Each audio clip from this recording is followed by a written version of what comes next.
నూతన సంవత్సరం ప్రారంభం రోజున ఆత్మకూరు ఎమ్మెల్యే మేకపాటి విక్రమ్ రెడ్డి తమ స్వగ్రామం నుండి సమీప గ్రామాలకు ఉదయపు నడక చేసి ఆనాటి తమ కుటుంబ మధుర స్మృతులను జ్ఞాపకం చేసుకున్నారు. తమ స్వగ్రామం ప్రజలకు నూతన సంవత్సర శుభాకాంక్షలు తెలుపుతూ ముందుకు సాగారు.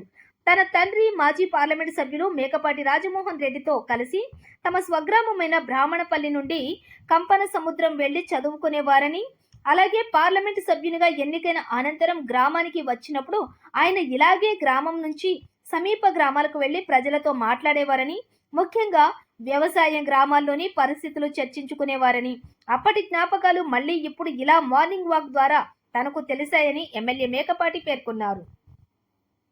బ్రాహ్మణపల్లి నుండి కంపసముద్రం పాఠశాల వరకు సాగిన మార్నింగ్ వాక్ లో పలువురు ప్రజలు ఎమ్మెల్యే మేకపాటి ఇలా అందరితో మాట్లాడుతూ ముందుకు సాగుతూ ఉండటంతో ఆశ్చర్యానికి గురయ్యారు.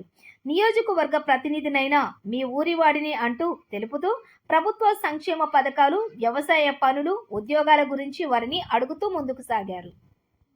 ఇలా ఆత్మకూరు నియోజకవర్గంలోని ప్రతి పంచాయతీలో ఆయా గ్రామాల సర్పంచులు, వార్డు సభ్యులు మార్నింగ్ వాక్ ద్వారా పర్యటిస్తూ ప్రజలతో మమేకమైతే వారి సమస్యలు పరిష్కారం చాలా త్వరగా జరుగుతుందని, అంతేకాకుండా ప్రభుత్వం అందజేస్తున్న సంక్షేమ పథకాలను ప్రజలకు నేరుగా తెలియజేయవచ్చునని, మార్నింగ్ వాక్ ద్వారా మనకు ఆరోగ్యం లభించడమే కాక ప్రజాభిమానం చొరగొనవచ్చునని ఎమ్మెల్యే మేకపాటి సూచించారు.